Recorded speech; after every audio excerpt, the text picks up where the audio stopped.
우리가 지금 전도 부흥성회라는 타이틀을 가지고 지금 모이고 있습니다. 전도 부흥성회. 눈치가 빠르신 분들은 이렇게 결론을 내리죠. 이번 집회는 전도하라는 집회구나, 이렇게 결론을 딱 내리고 거기에 조금이라도 마음에 부담이 있으면 오히려 나와야 되는데 안 나오죠. 거기 나왔다가 잘못하면 전도하게 될까봐. 그래서 사실 전도 부흥성회를 하나님이 너무 기뻐하시지만 또 마귀는 너무 싫어합니다.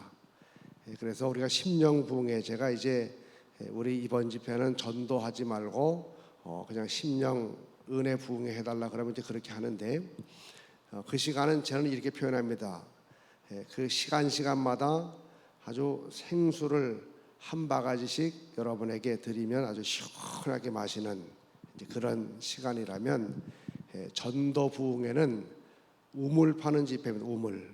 그래서 내 개인 또 내 가정, 우리 교회 큰 우물을 파서 언제든지 떠서 나도 먹고 그것을 다른 사람에게 나누어 줄 수 있는 우물을 파는 집회이기 때문에 조금 영적으로 힘이 들 수 있어요. 그래서 일반 부흥회보다 숫자가 늘 적은 거 제가 늘 경험합니다. 그래서 그래도 이 새벽에 이렇게 나오시는 분들 보면 참 귀한 분들이고 대단한 분들이다라고 생각하는데, 다시 한번 옆 사람과 인사하십니다. 잘 나오셨습니다. 자, 이 부흥회, 특별히 전도 부흥회는 중요한 핵심은요, 자꾸 반복을 해야 돼요. 반복. 그래서 우리가 내가 누구냐라는 이 문제를 가지고 잠깐 나눴지 않습니까? 내가 누구냐, 자기 정체성, 여러 가지 내가 누구냐라는 그 질문 앞에 대답이 있을 수 있지만, 그 중에 가장 중요한 것은 구원받은 나는 바로 왕 같은 제사장이 되었다. 이 말씀을 어제 드렸습니다. 한번 따라합니다. 왕 같은 제사장. 이 왕 같은 제사장이라고 하는 말이 헬라어로 바실레이온 히에루튜마라고 하는 말인데, 이 말을 직역을 하게 되면 이런 뜻이죠. 다리를 잇는 사람, 다리. 그러니까 가교 역할, 하나님과 저 불신앙의 사람 사이에 다리 역할을 감당함으로 불신앙의 사람들이 그 우리가 만들어 놓은 다리를 통해서 하나님께 나갈 수 있는, 내가 바로 다리 역할을 감당하는 사람이 바로 왕 같은 제사장이고, 또 이 말은 영적 중매쟁이다, 이런 말씀 드렸죠. 바로 그리스도의 신부로 세상의 사람들을 만들어서 신랑 되시는 예수를 만날 수 있는 중매쟁이 역할을 감당하는 사람이 바로 왕 같은 제사장이라고 말씀드렸고, 또 한 가지는 바로 복음 전도자가 왕 같은 제사장. 그래서 우리는 늘 이런 질문을 스스로에게 하고 대답을 해야 되는데, 구원받은 나는 누구일까? 크게 외쳐봅니다. 주님. 시작. 주님, 제가 전도자입니다 라는 고백을 해야 됩니다. 주님, 제가 복음을 전하는 다리입니다. 제가 브릿지입니다. 제가 영적 중매쟁입니다. 제가 복음 전도자입니다. 바로 전도자임을 우리 고백하시면서, 우리 저 십자가를 바라보면서 주님 앞에 다시 한번 고백합니다. 손을 가슴에 대시고, 주님, 제가 전도자입니다. 시작. 그래서 우리는 항상 나의 정체성을 잃어버리면 안 됩니다. 내가 누구인지를 분명하게 아는 being, 나의 존재를 분명하게 할 때 doing, 할 일이 바로 나오게 됩니다. 그런데 내가 누구인지를 모르니까 엉뚱한 일을 행하게 되는 거죠. 하지 말아야 될 일들을 행하게 되는 겁니다. 꼭 해야 될 일은 안 하게 되는 거고, 항상 기억하세요. 구원받은 나는 바로 전도자라는 자기 정체성을 분명하게 가지게 되면 우리는 어디서든지 누구를 만나든지 나의 정체성을 가지고 마땅히 해야 될 일들을 행하게 되는 거죠. 그래서 참된 그리스도인이 회복해야 될 것이 몇 가지 있어요. 자, 첫 번째는 뭐냐면, 우리는 예배자의 신앙에 머무르면 안 됩니다. 예배자, 그냥 예배만 잘 드리는 예배자의 신앙으로 내가 살겠다, 아니죠. 예배자의 신앙에 머무르지 말고 크게 외칩니다. 전도자 신앙. 시작. 그리고 우리는 모여서 예배하는 것으로 만족하면 안 됩니다. 그러니까 내가 예배 생활 잘하니까 신앙생활 잘하고 있겠지. 물론 잘하고 있습니다. 그런데 우리는 잘하고 있는 데서 끝나지 말고 더 잘해야 돼. 더 잘하려면 바로 전도자의 신앙을 가져야 되고, 이걸 다른 말로 말하게 되면 모이는 신앙에 머무르면 안 돼. 모이는 신앙. 그래서 무슨 모임에 모이고 뭐 속회 모임, 선교회 모임, 이런 뭐 성경 공부 모임, 기도회 모임, 이런 모이는 신앙에 머무르지 말고 더 신앙생활 잘하기 위해서 외칩니다. 시작. 흩어지는 신앙이에요. 호켄다이크라고 하는 신학자가 그랬습니다. 교회는 두 가지 교회가 결합이 될 때 좋은 교회가 되고 건강한 교회가 된다. 모이는 교회에서 흩어지는 교회로, 모여서 예배하고 은혜 받고 성령 충만을 경험한 다음에 흩어지는 교회가 되어서 세상에 나가서 복음을 전하게 되고, 내가 교회입니다. 어제 우리 집사님들이 찬양을 하셨는데 내가 교회, 그래서 내가 움직이는 교회, 내가 이 교회의 주보, 전도지, 이런 의식을 가지고 흩어지는 신앙을 가질 때 그 교회는 건강한 교회가 될 수가 있다라고 이야기했습니다. 그래서 우리는 모이는 신앙에서 흩어지는 신앙, 또 우리는 교회 안에서 복음을 나누는, 그래서 주일날 은혜 받은 내용을 교인들끼리 나누고 또 교인들끼리 서로 간증하고, 이런 교회 안에서 복음을 나누는 신앙에서 바로 우리는 어제 말씀드렸죠. 길거리 복음으로 나가야 됩니다. 웨슬리 목사님이 복음을 들고 길거리로 뛰쳐나갔습니다. 1739년부터 1851년까지, 아니 1739년에서 52년 하면 몇 년이죠? 1791년까지 52년 동안 웨슬리 목사님은요, 말을 타고서 돌아다니면서 복음을 전합니다. 그 결과 지구를 8바퀴 반을 돈 거리를 돌아다니면서 계속 복음을 전하죠. 그래서 웨슬리 목사님이 이 세상을 떠나시기 전에 남겼던 3가지 말이 있습니다. 여러분 잘 아시는, 하나님이 나와 함께하는 것이 최고의 복이다라는 말을 남겼죠. 누가 가장 복된 사람이냐? 하나님이 함께하는 사람. 내 신앙의 인생에서 가장 복된 순간은 바로 하나님이 나와 함께함을 확신하며 살아갈 때가 가장 행복하다라는 말을 남겼고, 또 한 가지가 뭐냐면 세계는 나의 교구다라는 말을 남겼죠. 전 세계가 내 교구다. 내 목회지가 바로 교구다. 전 세계다. 여러분 우리는 바로 길거리 복음을 가지고 진정한 감리교인, 내가 메소디스트 감리교인입니다. 바로 흩어져서 복음을 전할 수 있는. 그래서 여러분 교회 안에서 우리끼리 은혜 받은 거 간증하고 나누지 말고 그 은혜의 복음을 듣지 못한 사람들에게 찾아가서 예수 그리스도의 생명의 복음을 담대히 전하는 여러분들 되시기를 간절히 축원합니다. 결국 이야기는 뭐냐면 야성을 가진 그리스도인. 여러분 동물원 철장에서 새끼 때부터 사육을 받은 사자는요, 나중에 점점점 자라나다 보면은 야성을 잃어버리게 되죠. 그저 던져주는 고기 먹고. 우린 교회 안에서만 그렇게 신앙생활하고 교회 안에서만 머무르고, 우리 신앙은 교회 안에서만 드러나고 빛나고 이러면 안 됩니다. 우리는 저 세상에 나가서 사탄 마귀와 영적인 싸움을 강하게 할 수 있는 바로 야성을 가진 그리스도인이 되어야 되는데, 야성을 가진 그리스도인이 되기 위해서는 바로 전도를 회복해야 돼요. 전도. 여러분 전도의 신앙을 가지면요, 얼마나 강성한 신앙이 되는지 모릅니다. 웬만한 시험이 찾아와도 껐떡하지 않는 신앙은요, 전도신앙이에요. 전도신앙. 왜냐? 전도신앙은 영적 싸움이기 때문에 마귀와 치열하게 싸우다 보니까 야성이 강해요. 야성이. 그래서 웬만한 시험거리 찾아와도 시험으로 여기지도 않습니다. 그래서 야성을 회복하고 전도를 회복하기 위해서 어제 구호 하나 우리 외쳤죠. 전도하면 전도된다. 시작. 다 전도하면은 누구의 몫이라 그랬죠? 전도하면 우리의 몫이, 우리의. 전도된다는요, 하나님의 몫이죠. 우리가 전도하면 하나님은 전도가 되도록 만들어 주겠다.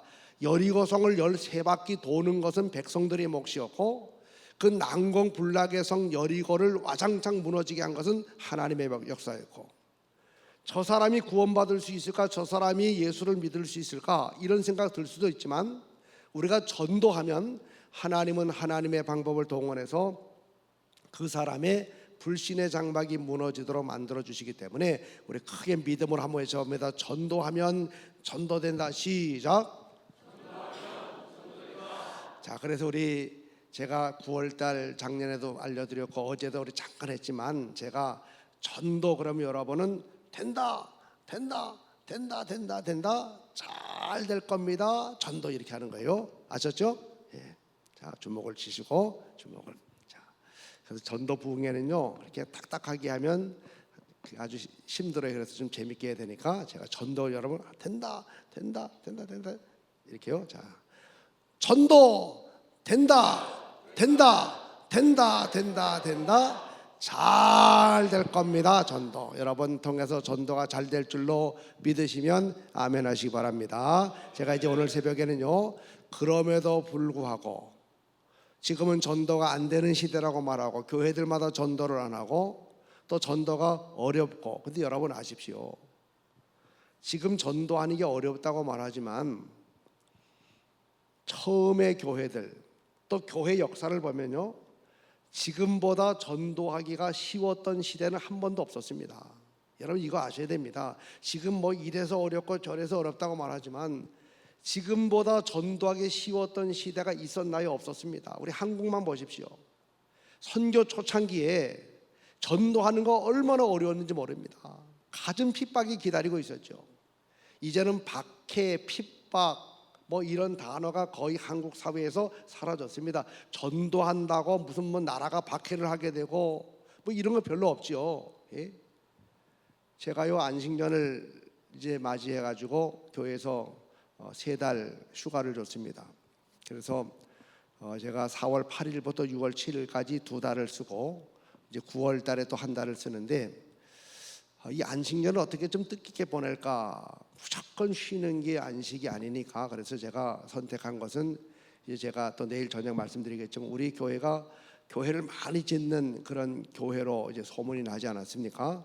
지금 전 세계에 81개째 교회를 우리 교회가 세우는 게 아니라 우리 성도들이 세워나가고 있습니다.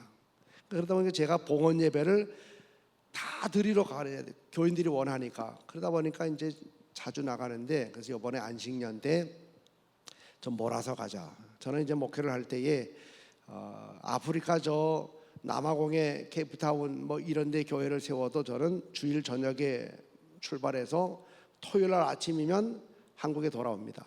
그래서 케냐에 가서 봉헌 예배 하나 드리고 남아공에 가서 하나 드리고 다시 이제 한국 돌아오죠. 그러니까 사실 몸이 많이 피곤하죠. 그래서 이번 안식년 때 지금 이 건축한 교회를 좀 몰아서 한꺼번에 하자. 그럼 이제 왔다 갔다 할 필요 없으니까.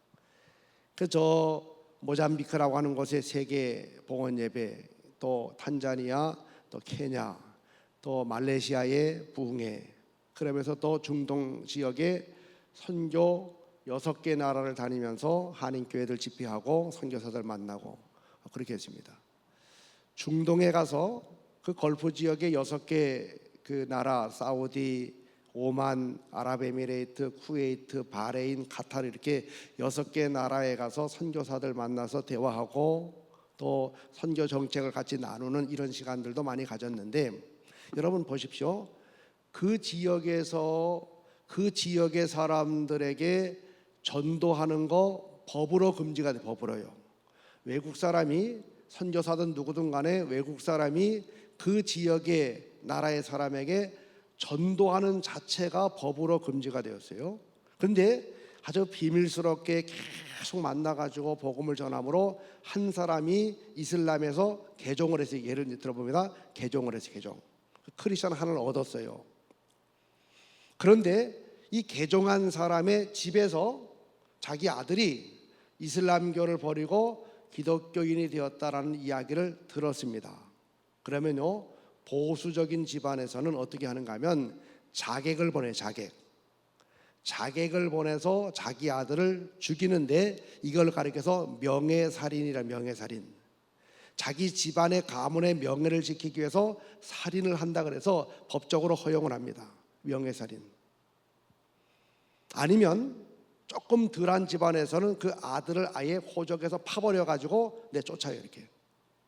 그와 더불어서 그 아들에게 복음을 전한 사람이 누구인지를 발각하게 되면요, 붙잡혀 갑니다. 그래서 감옥 생활을 해야 돼요. 아니면 바로 추방당해요. 이게 여러분 중동 지역에서의 전도입니다. 전도. 그래서 저는 그들과 이야기를 나누면서, 그래서 어떻게 지혜롭게 해야 되고 어떻게 성령의 도우심을 받고 등등의 이야기를 나누면서 우리 예수님이 한 영혼을 천하보다 귀하다고 말씀하신 그 말이 마음에 와닿았어요. 이 지역에서는 한 영혼을 얻는 것도 없지만 어렵지만 그 얻은 한 영혼이 정말 천하보다 귀하고, 천하보다. 그 개종한 사람은요, 기독교로 개종한 사람은 이미 그 모든 것을 다 감수한 채 개종을 하는 겁니다. 살인을 당할 수도 있고 이미 가문에서 내쫓김을 당할 수도 있고, 그런 지역에서 정말 자기 생명 내걸고 복음을 전하는 그런 전도자들, 그런 선교사들의 삶에 비하면 오늘 우리는 얼마나 편안하게 복음을 전하고 있습니까? 그래도 어렵다고 말하는 이 시대 속에서 그럼에도 불구하고 왜 우리는 전도해야만 하는가? 전도의 당위성을 제가 잠깐 말씀드립니다. 읽어보시죠. 자, 시작. 성경에 나타난 하나님의 마음, 하나님의 코드는 영혼권 전도이기 때문이다. 여러분, 성경에 면면이 흐르고 있는 아버지의 마음은요, 영혼권 전도입니다. 창세기 3장 선악과 사건 이후에 인간이 하나님의 품을 이제 떠나지 않았습니까? 에덴에서 추방이 되었죠. 그때부터 계속해서 등장하는 하나님 아버지의 마음은 휴브입니다. 휴브. 돌아오라. 이게 아버지의 마음이죠. 아버지의 품을 떠난 그 영혼들을 향한 하나님 아버지의 마음은 다시 돌아오라, 돌아오라. 그래서 문을 열어놓고 집 나간 아들을 기다리는 탕자의 아버지의 모습처럼 항상 문을 열어놓고 우리를 기다리고 계시죠. 선지자들을 보내어서 말씀합니다. 돌아오라고, 돌아오라고, 돌아오라고. 그래서 창세기서부터 이 요한계시록까지 계속 흐르고 있는 하나님 아버지의 마음은 돌아오라, 바로 영혼권 전도입니다. 제가 제천 동부교회에서 4년 동안 부목사 생활을 하고 같은 지역에 있는, 같은 지방에 있는 청풍교회라고 하는 곳으로 제가 이제 다시 담임 목회를 나갔습니다. 다시 이제 담임 목회를 나가면서 제가 하나님 앞에 기도했어요. 하나님, 제가 이제 부담임 목사의 역할을 마치고 다시 담임 목회 교회를 맡았습니다. 하나님의 마음을 좀 시원하게 해드리는 목회를 하고 싶은데 어떻게 하는 게 좋겠습니까? 라고 기도하는 제게 하나님이 주셨던 말씀이 디모데전서 2장 4절입니다. 우리 한번 읽어볼까요? 하나님은 모든 사람이 구원을 받으며 진리를 아는데 이르기를 원하시느니라. 이게 제 마음에 왔습니다. 하나님은 세상의 모든 사람이 다 구원을 받고 80억 되는 사람이 다 구원을 받고 진리 예수를 알고 구원받아 천국에 오게 되기를 하나님은 원하신다. 여기 원한다라고 하는 말이 헬라어로 델레이라고 하는 말인데, 이 말은요 3가지 시제를 다 포함하고 있습니다. 과거의 시제, 현재, 미래 시제까지 다 포함하고 있는 그런 단어입니다. 여기 원한다, 하나님의 소원을 말하죠. 하나님의 소원은 뭡니까? 과거에도 영혼 구원이었고 지금도 영혼 구원이었고 앞으로도 그 영혼 구원, 이게 바로 하나님 아버지의 소원 마음이라는 사실이 제게 확 와닿습니다. 그래서 저는 그때부터요 복음 전도를 제 우선순위에 두고 목회를 했습니다. 하나님의 소원이 영혼 구원이니까 그 영혼을 구원함을 통해서 하나님 마음을 시원하게 해드리는 것이 나의 본분이었기 때문에 지금까지 달려오고 있습니다. 우리가 보통 여러분 철이 들었다라고 말할 때, 철이 들었다, 그 기준이 뭐죠? 철이 들었다. 시집장가 가면 다 철듭니까? 아닐 수도 있죠. 나이가 어느 정도가 되면 다 철듭니까? 아닐 수도 있습니다. 우리가 보통 말할 때 철이 들었다라고 말할 때 기준은요 부모의 마음을, 어머니의 마음을 내가 이제 알게 되었다, 헤아리게 되었다, 그때 비로소 철이 든 거죠. 그래서 철이 든 거는요 초등학교 6학년도 철이 들 수도 있어요. 나이 40이 넘어도 철이 안 들 수도 있습니다. 여러분, 철이 들었다는 얘기는요, 부모의 마음을 내가 알게 되었다. 어떤 사람이, 어떤 딸이 이제 시집을 갔습니다. 시집을 가서 아이를 하나 낳았어요. 그리고 또 둘을 낳았어요. 그 어린 아이들 중에 어느 날 밤에 둘째 아이가 막 자지러지게 울어요. 봤더니 열이 펄펄 끓습니다. 그때 그 어머니는 그 어린 아들을 들쳐업고 막 병원으로 달려가는 거죠. 또 어느 날은 첫째 아이가 또 막 열이 나서 막 울고 난리가 났어요. 옷도 제대로 입지 못하고 그 아이를 막 들쳐업고 막 보건소로 달려가고 응급실로 달려가고, 이런 일들을 몇 번 계속해서 되풀이하다가 이 딸은 알게 되죠. 아하, 우리 어머니가 바로 내가 지금 겪고 있는 이런 과정들을 거치면서 오늘의 나를 키웠겠구나. 어머니의 마음을 알게 되고 아버지의 마음을 알게 되고 부모의 마음을 알게 됩니다. 비로소 철이 드는 겁니다. 그래서 우리 부모님들 그런 얘기 하잖아요. 딸이 속을 바글바글 썩이게 되면 뭐라 그러죠? 너 시집 가가지고 너 같은 딸 낳아서 한번 길러봐. 그럼 이 애미 심정 알게 될 거라고, 그런 얘기 하지 않습니까? 철이 들었다, 부모의 마음을 아는 겁니다. 그러면 철든 성도가 누굴까요? 철든 성도. 집사님이 되었다고 다 철들지 않습니다. 여러분, 철든 성도는요, 하나님 아버지의 마음을 아는 사람입니다. 지금도 하나님 아버지의 마음이 무엇인지, 하나님의 눈이 어디를 향하고 있는지, 주님의 손이 지금 어디를 가리키고 있는지, 주님의 마음, 하나님의 마음을 아는 사람이 비로소 철든 사람이죠.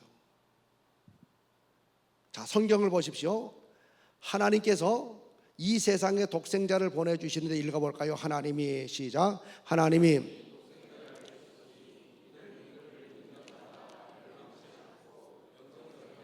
자, 하나님이 독생자 예수를 보내주셨어요. 자, 여기 뭔가 빠진 것 같죠? 하나님이 세상을 이처럼 사랑하십니다.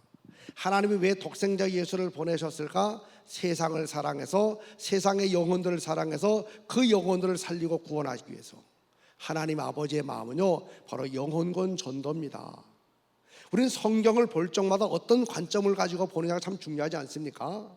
우리가 요한복음 3장 16절 손가락을 가지고 찬양을 율동을 하기도 하고 등등 하지만, 여러분, 이 말씀 속에서 절대로 놓치지 말아야 되는 것은, 왜 하나님이 하나밖에 없는 독생자 예수를 세상에 보내주셨을까? 세상을 이처럼 사랑하사, 나를 포함해서 세상의 수많은 사람들, 지금 80억의 사람들을 사랑하사 그들을 구원하기 위해서 바로 독생자 예수를 보내주셨다. 그렇다면 하나님 아버지의 소원은 뭐냐? 영혼권 전도죠. 자, 인자가 온 것은, 읽어봅니다. 시작. 인자가 온 것은 잃어버린 자를 찾아.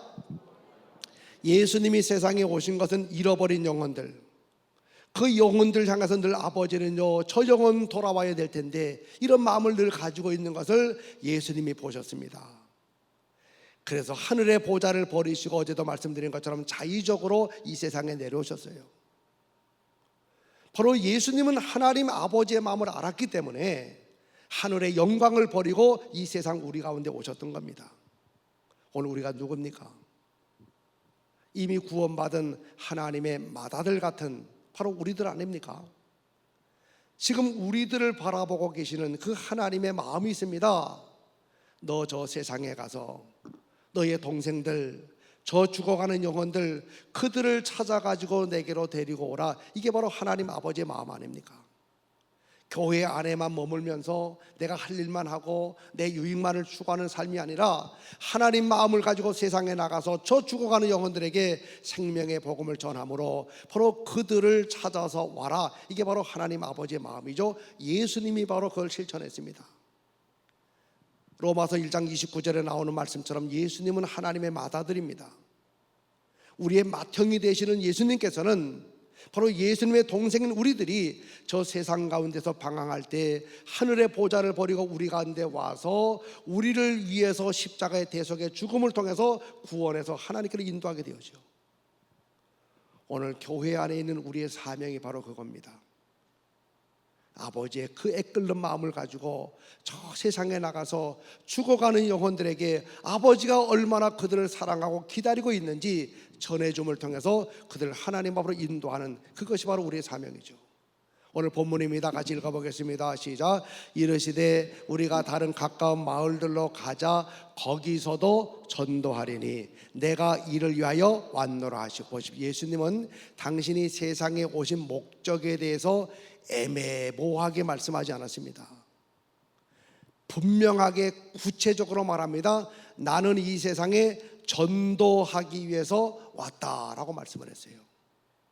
그리고 실제적으로 말씀만 하시지 않고 돌아다니면서 전도자의 삶을 살아가시게 됩니다.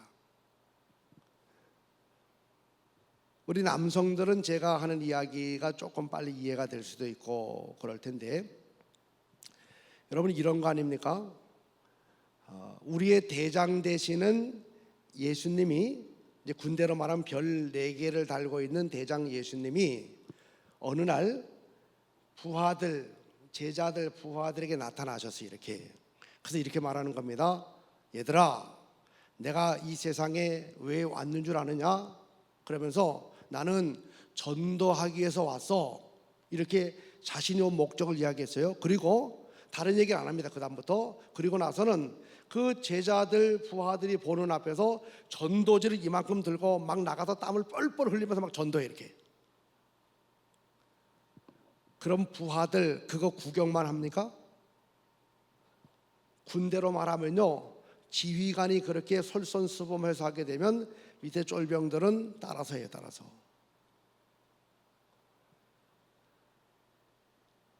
여러분 문장 중에 서술적 명령문이라는 그 문장이 있어요. 서술적 명령문. 문장의 형태는 그냥 평서문이고 그냥 서술문입니다. 근데 그 문장을 가만히 들여다보게 되면 바로 명령의 의미를 함축하고 있는 문장을 가리켜서 서술적 명령문, 이런 겁니다. 나는 전도하기 위해서 왔다. 나는 이 세상에 전도하기 위해서 왔어. 그리고 그냥 전도의 삶을 살아가는 거예요. 여러분 이 말씀 속에는요, 예수님이 제자들에게 너희들도 전도하라 말씀한 적이 없습니다. 내가 전도하니까 너희들도 나를 본받아 전도하라 이렇게 말씀하지 않았습니다. 명령문이 아닙니다. 나는 전도하기 위해서 왔다. 근데 이 문장을 가만히 보게 되면요, 이런 거죠. 대장 예수가 전도해요. 그러니 그 부하들, 그 따르는 사람들은 전도하지 않을 수가 없는 거죠. 전에 그 보일러 광고 중에 이런 게 있었어요.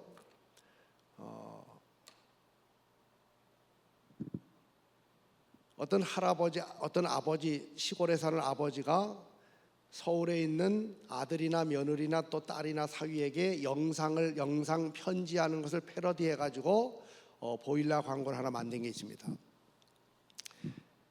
시골 사는 아버지가, 연세가 드신 아버지가 이제 딱 쓰셨어요.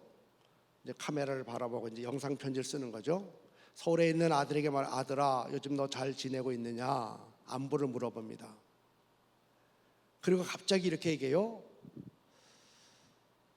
우리 뒷집에 있는 김영감님네는 얼마 전에 서울 사는 아들이 내려와서 보일러를 싹 교체해 주었단다.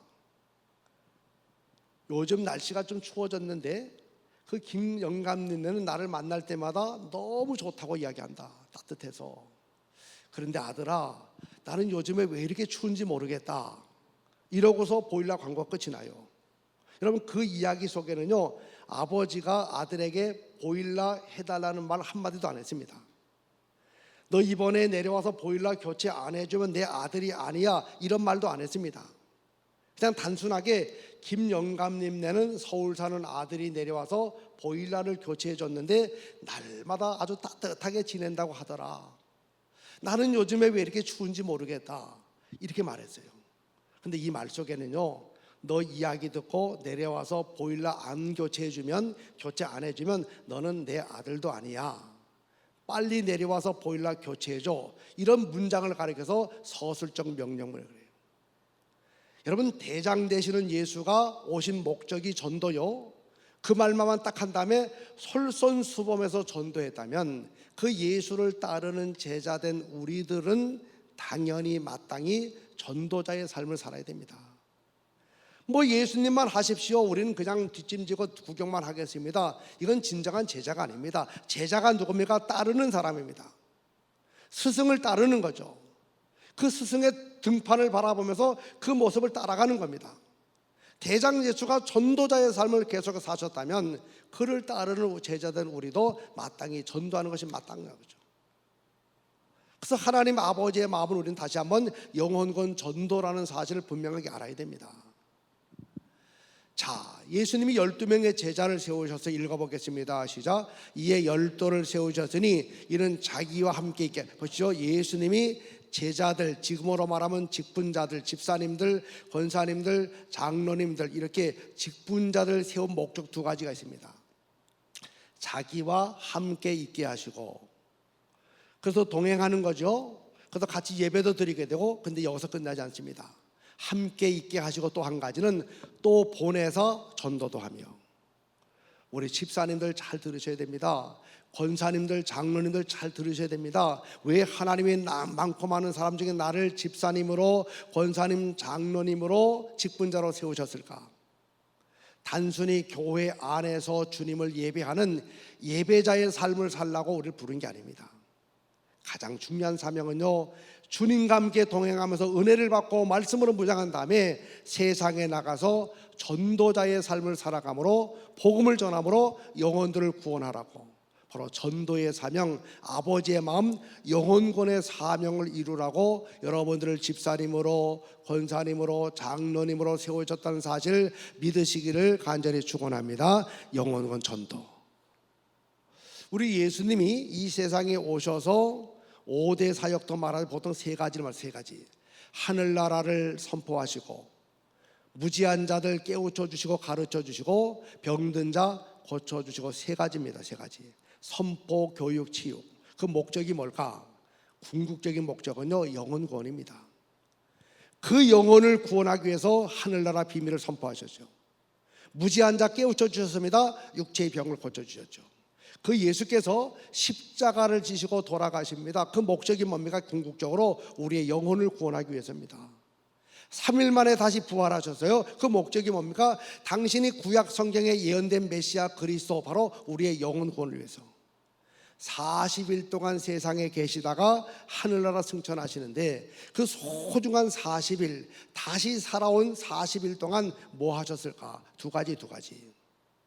예수님 부활하신 다음에 승천까지 40일 동안 뭐 하셨을까 찾아봤더니, 하나는요, 사람들, 제자들 찾아다니면서 당신의 부활을 확증시켰어요. 내가 부활했다, 한번 만져봐라. 그러면서 당신의 부활을 확증했다. 내가 구세주야, 내가 메시아야, 내가 하나님의 아들임을 확증했죠. 그리고 마지막 말씀 뭡니까? 영혼권 전도를 말씀하셨습니다. 한번 보십시오. 우리 주님의 마지막 말씀 마태복음 28장 19절 20절 시작. 그러므로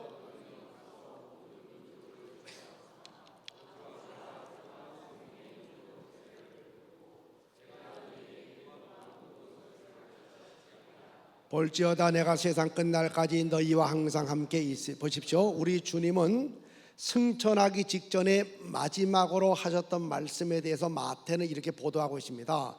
그러므로 너희는 가서. 여러분, 우리는 이렇게 생각할 수 있죠. 이제 예수님이 승천하기 직전에 이제 하늘나라 올라가면 백성들과 제자들과 헤어지는 겁니다. 그때 마지막 당부의 말씀을 이제 하시게 되면, 저라면 이렇게 했을 것 같아요. 저라면, 얘들아, 이제 내가 하늘나라 올라가. 물론 너희들과 영적으로는 교통하겠지만 이제 육신적으로 마지막 이별이야. 너희들 명심해. 내가 없다고 그냥 교회 오지도 않고 그러면 안 돼. 그래서 제 입에서 계속 반복된 단어가 있다면 come, 오라. 주일날도 오고 새벽에도 오고 금요일도 오고 수요일도 오고 컴이라는 단어가 계속 나가지 않았을까? 근데 우리 주님이 쏟아낸 마지막 말은요, 컴이 아닙니다. 너희는 가서 고에 고. 너희는 가서라고 하는 말이 헬라어로 포류텐테스라고 하는 말인데, 이 말의 영어 성경은 뭡니까? 고입니다. 고. 여러분, 이상하지 않습니까? 주님이 떠나면서 교회 공동체를 이제 향해서 주시는 말씀이 모여야 된다, 모여라 모여라, 이걸 강조할 것 같은데 주님은 모임을 강조하지 않았습니다. 너희는 가서에 가서. 모여가지고 은혜 받았느냐, 능력을 받았느냐, 성령 받았느냐, 이제 너희는 가라, 세상으로 가서. 다시 한번 우리는요, 유언과도 같은 주님의 마지막 말씀 속에서 우리의 사명을 분명하게 인지해야 됩니다. 우리의 사명은요, 모이는 것으로 끝나는 게 아닙니다. 내가 지금 신앙생활 잘하고 있는가, 그 척도가 새벽에도 모이고 주일날도 모이고 무슨 모임에도 모이고 이거로 하면 안 된다, 그 얘기입니다. 그건 기본으로 깔고 지금 나는 주님의 마지막 말씀 명령을 붙들고 바로 흩어지는 삶, 바로 가는 삶, 전도자의 삶을 살아가고 있는가, 바로 그걸 봐야 됩니다. 이 땅의 교회들을 향한, 우리들을 향한 하나님 아버지의 마음, 바로 영혼권 전도이기 때문에. 또 읽어보자. 마가는 이렇게 말합니다. 주님의 마지막 말씀을 같이 시작. 또 이르시되 너희는 온 천하에 다니며 만민에게 복음을. 그래서 너희는, 마태는 너희는 가서, 마가는 너희는 다니며, 헬라어는 똑같습니다. 포류텐테스. 영어 성경도 똑같습니다. 고. 컴이 아닙니다. 세상으로 가라. 바로 하나님 아버지의 마음은 영혼권 전도입니다. 여러분, 지금까지 신앙생활하면서 내가 영혼권 전도를 놓쳐버리고 영혼권 전도와 상관이 없는 삶을 살아왔다면 우리 다시 한번 우리 신앙을 다 잡아야 됩니다. 다 잡아야 돼요. 예. 나는 그저 모이는 교회 날개만 건강하면 돼, 이렇게 생각하는 사람은요, 또 한편 흩어지는 교회 날개는 내가 펼치지 않아도 돼, 이렇게 말하는 사람은요, 날지 못합니다. 우리는 늘 두 날개의 신앙을 가지고, 한쪽의 날개는 모이는 신앙의 날개를 가지고 건강하게 모여야 되죠. 또 한쪽의 날개는요, 흩어지는 신앙을 가지고 열심히 전도할 때 그 사람은 창공을 나는, 피상하는 독수리가 될 수가 있는 거죠. 그러면 한쪽 날개는 건강한데 한쪽 날개가 작든지 병들게 되면요, 날아보려고 애를 쓰지만 날지 못하고 계속 제자리에 뱅뱅 돌게 되어 있습니다. 고여있는 벌은 썩을 수밖에 없습니다.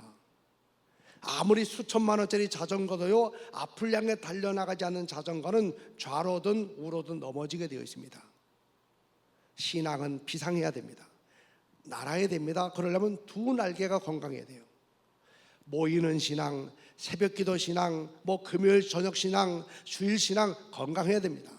더불어 우리는요, 세상에 나가서 전도자의 삶을 살아가고 다리의 삶을 살아가고 영적 중매쟁이의 삶을 살아가게 되는 바로 이 흩어지는 날개도 건강하죠. 왜냐? 주님의 마지막 말씀이 바로 영혼의 전도니까. 누가는 뭐라고 말했을까요? 너희는 이 모든 일의 증인이라. 주님의 마지막 말씀, 증인이라고 하는 말은요, 이런 뜻이 증인, 마르티스라고 하는 말인데, 이것은 내가 보고 들은 바를 가서 증언하는 자예요. 내가 보고 들은 바를 알고 있는 사람들끼리 나누는 거 증인 아닙니다. 이번에 받은 은혜의 말씀 서로 다 들었어요? 그거 우리 들은 사람들끼리 서로 나누고 큐티하고, 이건 증인이 아닙니다. 증인은요, 이 좋은 복음을 듣지 못한 사람, 내가 알고 있는 복음을 듣지 못한 사람들에게 가서 증언하는 거. 예수가 그리스도가 되십니다. 예수 믿으면 죄산 받습니다. 교회가 유일한 희망입니다 하면서 복음을 전하는 이 가는 사람, 흩어지는 사람, 전도하는 사람이 진정한 증인이에요. 증인. 우리 주님이 이제 승천하기 직전에 마지막으로 주셨던 이른바 제2의 누가복음에 해당이 되는 사도행 1장 8절을 한번 같이 읽어보겠습니다. 시작. 오직 성령이 너희에게 임하시면 너희가 권능을 받고 예루살렘과 온 유대와 사마리아와 땅끝까지 이르러 내 증인이. 주님의 마지막 말씀 증인, 무슨 뜻이라고 하죠? 내가 보고 들은 바, 알고 있는 예수를 가서 말하는, 가서 교회 안에서의 복음 나누는 게 아닙니다. 세상으로 가서 나의 전도 대상자, 바로 그들에게 예수 그리스도의 복음을 전하는 거죠. 한번 크게 읽어보겠습니다. 시작. 하나님 아버지의 마음 코드는 영혼권 전도이다. 읽어보겠습니다. 시작. 교회가 흩어져서 전도하면 먼저 교회가 복을 받고 교인들은 덤으로 복을 받게 된다. 여러분, 참 좋은 환경에서 지금 신앙생활하고 또 좋은 건물을 갖춘, 시설을 갖춘, 또 좋은 목사님이 계시고 또 좋은 장로님들 계시는 이 좋은 예배당, 좋은 교회에서 또 신앙생활 하시는 거 정말 감사하게 생각이 감사해요. 제가 청풍교회에서 이제 또 목회를 마치고 1998년 IMF가 막 터졌을 때에 2월 첫 주에 제가 이제 서울로 목회지를 옮기게 되었습니다. 그래서 1998년 2월 첫 주에 이제 서울로 목회지를 옮겨서 이제 그때부터 서울 목회가 시작이 되었는데, 제가 부임했던 교회가 이름이 한마음교회인데 한남동에 있습니다. 순천향 대학교는 옆에 세 번째 건물인데 3층 건물에 3층 한 층을 그 당시 보증금 7천만 원 주고 월세 70만 원 주고 그렇게 있었던 임대교회에 제가 부임을 했습니다. 교인 한 60명 정도. 제가 교회 13년 그 당시 역사가 됐었는데 역사를 뒤져봤더니 최근 5년 동안 전도가 한 명도 안 됐어요. 왜 그런가 봤더니 이런 겁니다. 우리 교회가 어느 교회에서 나왔어요. 목사님과 장로님들 갈등을 겪으면서 장로님들이 교인들 데리고 나와서 180명이 개척을 했어요. 근데 3년 만에 이 목사님이 다른 데로 임지를 옮기게 되니까 나왔던 장로님들이 또 다 데리고 들어갔습니다. 그래서 남아있는 사람 5, 60명이 이제 남아있는 사람들이에요. 이 사람들의 마음속에는 패배주의예요. 패배. 장로님들과 교인들이 우리 버리고 다시 돌아갔다. 패배주의. 또 한 가지 안일주의. 그래, 우리끼리 예수 잘 믿다가 천국 가면 되지 뭐 이래서 이 두 가지가 아주 팽배했습니다. 그래서 전도 안 해요. 우리끼리 그냥. 그리고 또 전도가 안 되는 외적 환경이 너무 안 좋았습니다. 3층에 예배실이 있고 2층에는 노래방이 있고 1층에는 선물의 집, 또 빵집, 지하에 PC방 이런 구조예요. 빵 냄새가 막 예배 시간에 올라오지요. 배가 고픈데 더 배고프죠. 꿍따리 노래방이라고 노래방은요 24시간 합니다.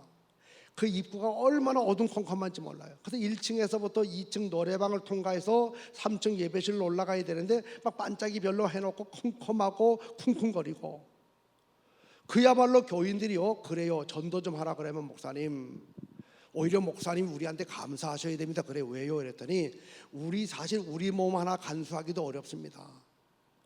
남들의 오해를 받을 수도 있죠. 이렇게 가면 저 노래방 가는가 이렇게 오해받을 수 있는 환경이 너무 안 좋았던 그런 지역에 이제 있는 교회에 제가 부임을 했어요. 그래서 이제 열심히 기도했습니다. 교회들 같이 작정 기도도 하고, 그리고 이제 전도대를 만들어서 막 전도를 했어요.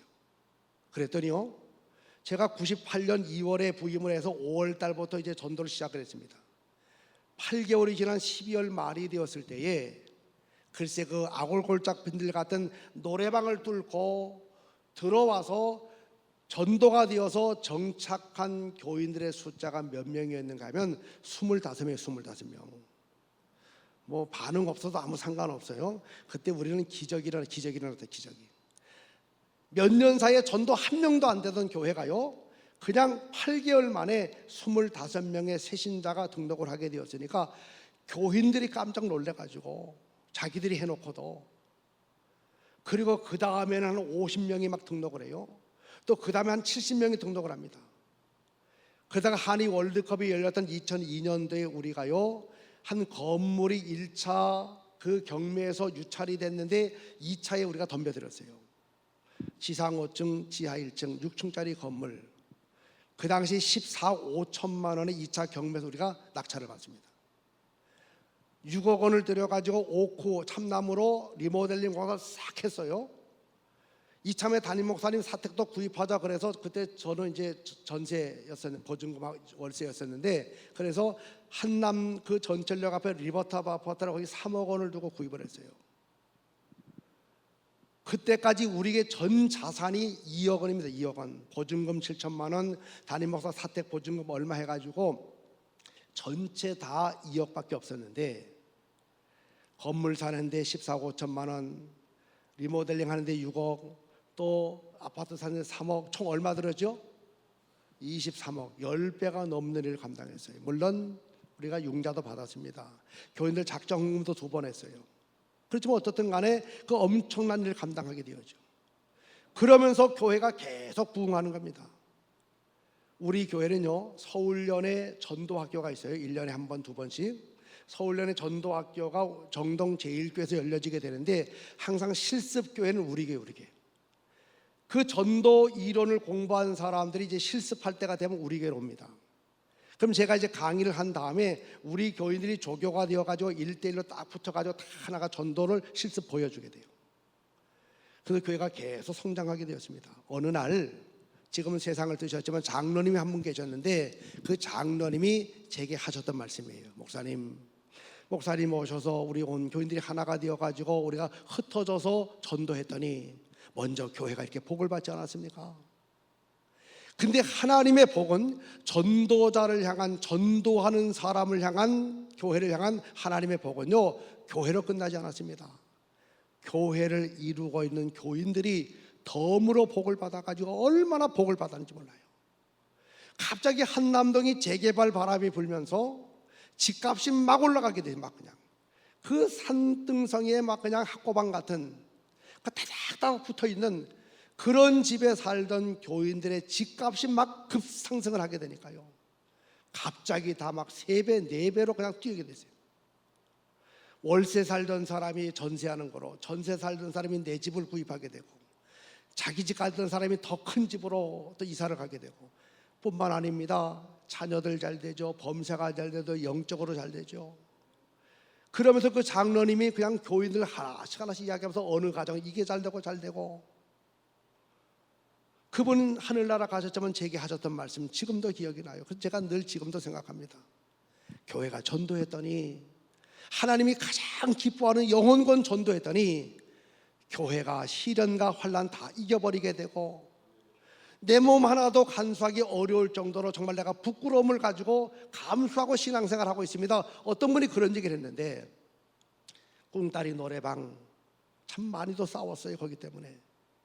그런데도 그냥 거길 뚫고 새신자들이 막 등록하게 되고 교회가 복을 받고요, 지금은 이제 막 그 재개발 막바지에 들어서면서 그 교회가 어마어마한 보상을 받고, 그리고 그 지역의 땅을 또 받아서 교회를 건축할 이제 계획을 가지고 있습니다. 교회가 잘 되죠. 교인들 잘 되죠. 저는 여러분의 교회도 마찬가지로 생각합니다. 저는 여러분의 교회 사정을 자세히는 모릅니다. 그렇지만 여러분의 교회가 과거의 아픔에 매이지 아니하고 정말 일어나 빛을 발하게 된 그런 교회가 될 때, 하나님은 다시 한 번의 전성기, 다시 한 번의 은혜를 여러분들에게 이 교회에 부어주심을 통해서 교회가 잘 되고 여러분들이 잘 되게 되고, 그래서 이 지역을 향해 수많은 사람들이 주목하게 되고 정말 큰 빛을 발하게 되는 큰빛 교회가 될 줄로 믿으시면 아멘 하시기 바랍니다. 우리 한번 이렇게 하겠어요. 여기다가 교회 앞에 큰빛 교회가 전도하면 큰 빛을 집어넣고, 그 밑에 큰빛 교인들은 덤으로 복을 받게 됩니다. 그 다음에 큰빛 교회 이야기로 한번 바꿔가지고 읽어보겠습니다. 시작. 큰빛 교회가 흩어져서 전도하면 먼저 큰빛 교인들은 덤으로 복을 받게 된다. 어느 교회 이야기예요? 큰빛 교회 이야기. 여러분의 교회 이야기로 목사님이 간증하고 우리 장로님들이 간증하고 여러분들이 간증하고 실질적으로 체험하게 되는 그런 교회가 되기를 간절히 바랍니다. 자, 성숙한 신앙의 표식은 뭐냐? 전도하느냐. 왜냐? 철든 성도의 표식은 바로 아버지의 마음을 아느냐 모르느냐니까. 나이 50이 넘어가도 부모의 마음을 헤아리지 못하는 사람은요, 철든 사람이 아닙니다. 애가 13살밖에 안 돼서도 어머니의 마음을 알고 아버지의 마음을 알면 이미 철이 든 거예요. 신앙도 똑같은 겁니다. 직분이 기준이 아닙니다. 연조가 기준이 아닙니다. 내가 늘 아버지의 마음을 품고 있느냐, 아버지 마음을 알고 있느냐. 나는 철든 그리스도인인가? 라는 질문 앞에서 한번 대답해 보십시오. 나는 철든 그리스도인인가? 알아보는 방법, 바로 나는 아버지의 마음을 가지고 전도하고 있는가, 이걸 보면 알 수가 있습니다. 하나님 아버지의 소원은 한 가지입니다. 영혼 구원 전도의 전도. 하나님은요, 우리를 보시면서는요, 티격태격해도 마음을 놓으셔요. 우리 부모들이 그렇지 않습니까? 자녀들이 자라나면서 티격태격해도요, 때론 뭐 화도 날 수도 있고 하지만 큰 걱정 안 합니다. 또 자라나는 성장통 속에서 그럴 수 있으니까. 근데 정말 하나님 아버지의 소원은요, 잠 못 이루시는 소원은요, 교회 밖에 있는 집을 떠난 탕자들입니다. 둘째 아들 같은 저 영혼도 다시 돌아와야 될 텐데 누가 가서 그 일을 해야 됩니까? 형인 우리들이, 하나님의 아버지 마음을 알고 우리들이 가서 복음을 전해야 됩니다. 정리하겠습니다. 나는 구원받은 나는 누구인가? 크게 외쳐봅니다. 주님. 시작. 주님, 제가 전도자입니다. 크게 외칩니다. 전도하면 시작. 더 크게 외쳐보십시오. 시작. 전도하면 전도된다. 시작. 전도는 나가는 것이 능력입니다. 시작. 당당하게 복음을 전하자. 이제 눈을 감아 보십시오. 오늘 이제 10시 반에 다시 모이고 또 저녁에는 7시 반에 우리 다시 모입니다. 하나님 아버지, 오늘 우리는 복음 앞에서 나는 철든 그리스도인인가라는 질문 앞에서 나 자신을 돌아보는 시간을 가졌습니다. 오늘 말씀의 거울 앞에 비춰진 내 영혼의 깊은 것을 바라본 우리들, 다시 한번 두 주먹을 불끈 쥐고 결단하고 결심하되 아버지 마음을 시원하게 해드리는 바로 복음 전도의 삶을 살아가기로 다시 한번 결단하는